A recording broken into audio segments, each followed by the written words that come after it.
자, 오늘 누가복음 15장 말씀 함께 읽어봤습니다. 오늘 말씀은 우리가 잘 알고 있는 내용들인 듯 합니다. 10절 말씀부터는 탕자의 비유를 지금 예수님께서 말씀하고 계시죠.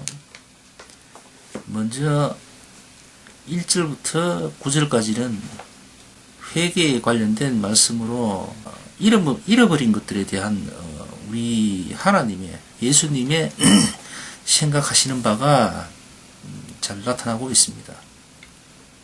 어느 한 목자가 한 잃어버린 양을 찾기 위해서 남은 99마리의 양들을 남겨두고 한 마리를 찾으러 났습니다. 지금 말씀해 보자면은 4절 말씀이죠. 잃어버린 한 어린 양을 찾기 위해서, 한 마리의 양을 찾기 위해서 멀쩡한 9마리의 양이 덜에 남겨지게 된답니다. 지금 예수님께서 왜 이런 말씀을 하시는가 우리가 잘 이해를 해야 되는데 말이죠. 예수님은 99마리를 포기하고 한 마리를 선택했다라고 오해하면 안 되죠.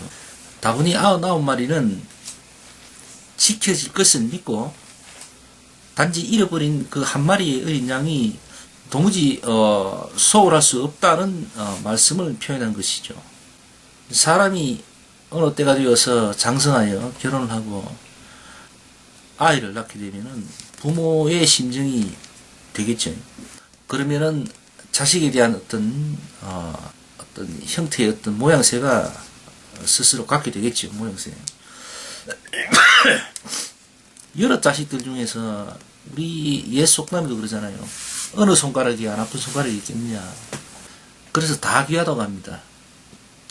그런데 사실 그 말은 조금 어폐가 있을 수도 있습니다. 어떤 면에서는 어느 한 손가락이 참 되게 더 아플 때도 있거든요. 어쨌든 다 귀한 건 사실이죠. 근데 여러 자식들 중에서 한 아이가 실족하고 방황을 하게 되면은 사실 부모 입장에서는 멀쩡히 잘 있는 자식들보다는 어쨌든 방황하고 있는 헤매고 있는 한 아이, 한 자식이 참 마음이 쓰이고 자꾸 관심을 갖게 되고 더 힘을 기울이게 되어 있습니다. 그건 어쩔 수 없는 부모의 심정이겠죠. 우리 하나님도 마찬가지입니다. 비록 하나님 자신을 벗어나서 엉뚱한 길로 헤매고 살아가는 당신 양들의 모습들을 보고 얼마나 안타까워 하시고 계신지요. 그래서 그 어린 양이 돌아오면은 오늘 말씀에도 나와 있지 않습니까? 10절 말씀에 보면 이렇게 되어 있습니다. 죄의 나라가 회개하면 하나님의 사자들 앞에 기쁨이 되느니라 이렇게 말씀하십니다. 그만큼 소중하다는 거지요. 한 명이 더 중요하냐, 99명이 더 중요하냐, 이런 가치관의 평가는 사실은 무의미하다는 겁니다. 하나님의 입장에서는. 사실 부모의 사랑을 어떻게 저울로 달 수가 있고 자로 잴 수가 있겠습니까? 그래서 혹자는 그러기도 합니다. 하나님의 말씀이 영적인 말씀이라 우리가 감히 옳고 그름에 대하여서 또 많고 적음에 대해서 명확한 기준을 내릴 수가 없는 게 바로 하나님의 말씀이다. 그렇게들 이야기합니다. 어느 자식이 귀한 것이냐를 갖다가 저울로 달아볼 수가 있겠습니까? 자로 잴 수가 있겠습니까? 그거하고 마찬가지죠. 그래서 하나님의 말씀을 우리가 이해하고 듣고 전파할 때는 굉장히 조심을 해야 된다고 생각을 합니다. 오늘 말씀에도 잘 나와 있지요. 탕자의 비유에 보면은 끝부분에 돌아온 아들에 대해서 환대를 하고 소를 잡아서 막 잔치를 하고 하니까 다른 자식, 그러니까 돌아온 탕자 외에 다른 자식이 그에 대해서 불만을 이야기하잖아요.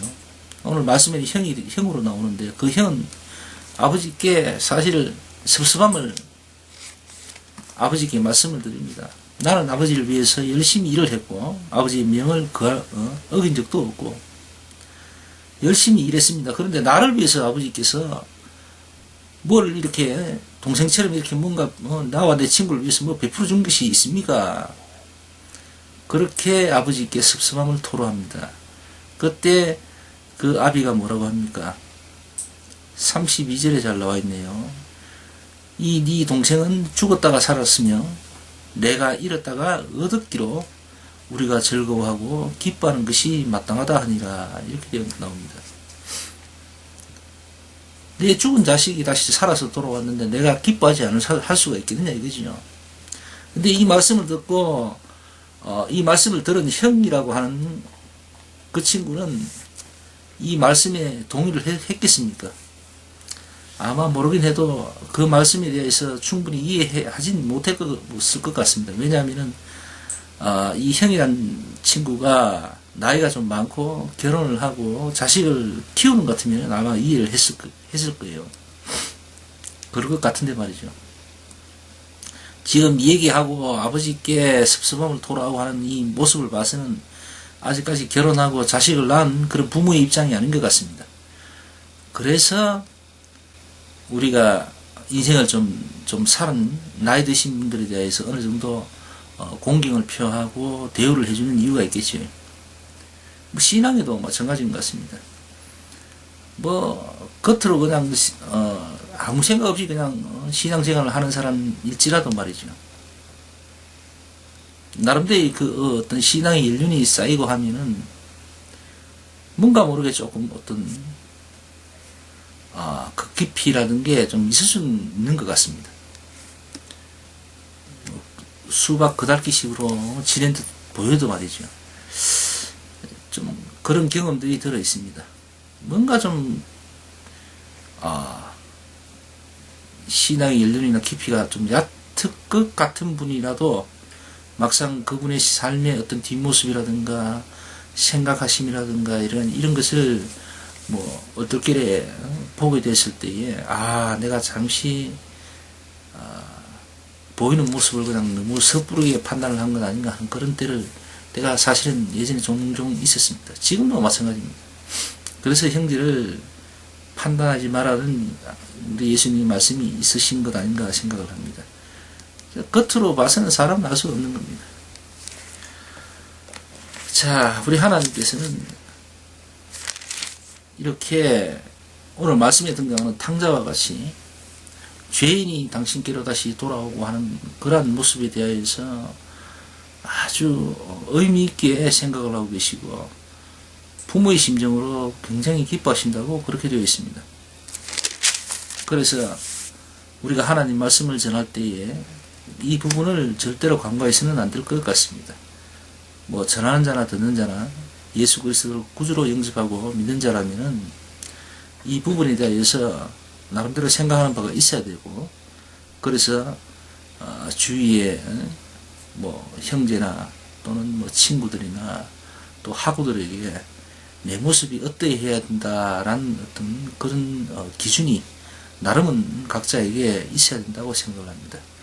함부로 친구나 또 이웃을 쉽게 판단하지 말고 그분들도 하나님의 양들이라 생각하고 그렇게 대하고 관계를 가졌으면 좋겠습니다. 자, 오늘 말씀 여기서 마치겠습니다.